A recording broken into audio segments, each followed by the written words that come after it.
자, 그럼 이번 시간에는 확률은 확률인데 어떤 특정 조건 하에 생각하는 조건부 확률에 대해 얘기를 해볼 거고, 바로 우리 이 조건부 확률이란 무엇인지 그 의미부터 짚어보면서 얘기 시작해 볼게요. 표본 공간 S에서 일어날 수 있는 두 사건 A, B에 대하여 사건 A가 일어났다고 가정할 때 사건 B가 일어날 확률을 우리는 사건 A가 일어났을 때의 사건 B의 조건부 확률이라 하고, 그 조건부 확률을 기호로는 이와 같이 나타내거든요.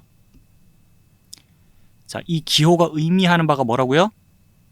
사건 A가 일어났다고 가정할 때 그 조건에 한정해서 사건 B가 일어날 확률을 나타내는 기호고, 이 기호를 읽을 때는 교과서적으로 읽어주자면 사건 A가 일어났을 때의 사건 B의 조건부 확률이라고 이렇게 길게 풀어서 기호를 읽어줘도 되고, 아니면은 더 간단하게 읽어주자면 자, 많이들 P, B, 바, A라고도 읽어주거든요. 우리가 집합 공부할 때 기억을 잠시 되살려주자면, 집합 공부할 때도 조건제시법으로 집합을 나타낼 때 이런 짝대기 모양을 썼었죠. 자, 짝대기 뒤에다가 조건을 제시하는 방식으로 집합을 나타냈었는데, 그때도 그 짝대기를 바라고 읽었었거든요.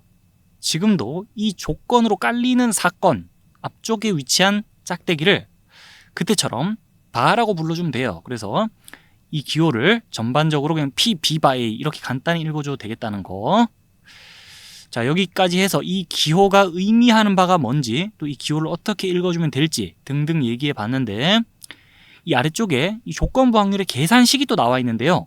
이와 함께 더 구체적인 얘기를 좀 더 풀어볼게요. 자, 방금 전에 생각해봤던 그 확률입니다. 사건 A가 일어났을 때 사건 B의 조건부 확률. 그 확률을 이와 같이 또는 이와 같이 계산해 볼 수 있겠다는 건데, 먼저 이 식부터 좀 자세히 보겠습니다. 자, 그냥 PB, 사건 B가 일어날 확률은 어떻게 계산하면 됐었죠? 그거는 표본 공간의 원소 개수 분의 사건 B의 원소 개수 계산해 주면 되는 거고, 표본 공간에 속하는 것들 중 사건 B에도 속하는 것들의 비율을 생각해 주면 됐죠. 그게 표본 공간 S에서 사건 B가 일어날 확률을 계산하는 방식이었잖아요. 자, 그러면 이제 이 확률은 어떻게 계산하면 되냐? 사건 A가 일어났다고 가정을 하는 거니까요. 이미 사건 A는 일어났다라고 생각하고, 자, 그러면 그 사건 A 바깥쪽에 있는 사건들은 이제 일어날 가능성이 없는, 확률이 0인 의미 없는 사건으로 취급해 주면 됩니다.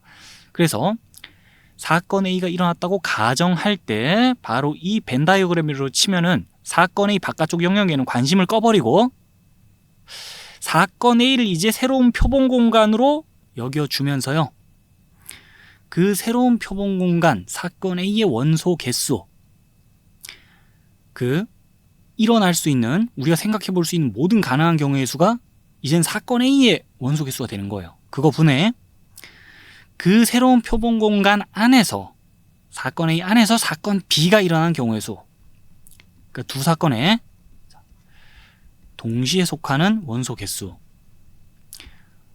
잘 세주면, 이렇게 자, 분수로 숫자를 적어주면은 그게 이 조건부 확률에 대한 값이라는 거고, 여기 나와 있듯이 P, B, 바, A는 그 값이 사건 A에 속하는 것들 중에서 사건 B에도 속하는 것들의 비율이 되겠습니다.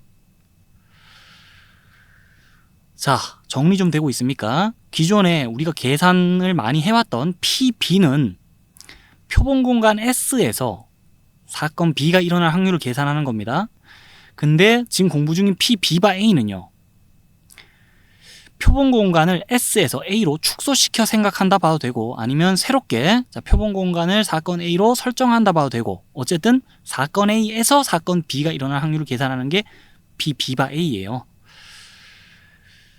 자, 그렇게 이 식에 대해서는 정리를 좀 하고 옆으로 넘어갑니다. 이제 만약에 이 확률이, 그 값이 이와 같이 계산된다면요, 이렇게도 계산될 수밖에 없어요. 이 확률이. 왜 그러냐?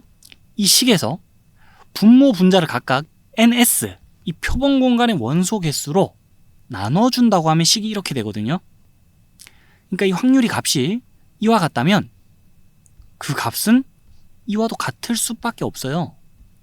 근데 지금 여기 분모가 사건 A의 확률이고 분자는 두 사건의 곱사건의 확률, 두 사건이 동시에 일어날 확률이 되면서 P, B 바 A는 그 값을 이렇게도 계산할 수 있구나 라고 결론 낼 수 있고, 자, 이건 또 이렇게 정리합시다. 사건 A가 일어났을 때 사건 B의 조건부 확률은요, 경우의 수분의 경우의 수꼴로 기본적으로 계산이 가능해요. 사건 A가 일어나는 경우의 수 분의 두 사건이 동시에 일어나는 경우의 수로 우리가 이 확률을 잘 계산할 수 있는데, 근데 만약에 각각의 확률값을 잘 알고 있다면, 이미 이 값들이 주어져 있다면, 또는 쉽게 이 각각의 값을 생각해 줄 수 있다면은 이제 경우의 수분의 경우의 수꼴이 아니라 확률분의 확률꼴로도 이 값이 계산은 가능하다는 거예요. 사건 A의 확률 분의 두 사건이 동시에 일어나는 확률로. 그래서 상황에 따라서요, 여러분들이 이 두 가지 방식을 모두 잘 구사하면서 앞으로 조건부 확률에 대해 값을 잘 끝까지 계산 맞춰주면 되고, 여기 괄호 안에 있는 조건에 대해서 잠시 언급하고 이제 다음으로 넘어갈게요. 이 조건은 왜 여기 따라 붙어 있냐? 그냥 간단히 얘기하자면 분모가 0이 될 수는 없으니까 라고 생각해도 되겠고요. 조금 더 구체적으로 생각해 보자 그러면, 지금 이 확률은 사건 A가 일어났다고 가정하고서 계산하는 확률인 거잖아요. 근데 만약에 사건 A가 일어날 확률이 0이라고 하면은, 그럼 사건 A는 공사건이고 절대 일어날 리 없는 사건이기 때문에 이 가정에 모순이 있게 되잖아요. 그 모순을 방지하기 위해서 이 조건이 붙어 있다라고 봐도 되겠습니다. 그래서 이 조건부 확률식 뒤에 뭐 PA는 0이 아니다, 또는 PA가 양수다, 또는 NA가 0이 아니다, 또는 NA가 양수다와 같은 조건이 따라 붙는다면은, 자, 그거는 모순 방지용이다. 더 간단히는 분모가 0이 되면 안 되니까 이렇게 생각하면 되겠어요. 요 정도 얘기해보고 이 조건부 확률에 대해서 가장 기본적인 얘기, 가장 핵심적인 얘기를 여기서 마무리한 거거든요, 지금. 그러면 이 내용에 대해서 좀 보충을 할 겸 추가로 알아두면 좋을 것들, 이어서 정리를 좀 해야 되고, 그 다음에 조건부 확률과 관련해서 꼭 챙겨봐야 할 간단한 예제들도 준비가 돼 있어요. 화면 넘기면서 이제 준비된 내용을 계속 이어서 제가 설명을 할 건데, 숨 한번 고르고 다음으로 넘어갑시다.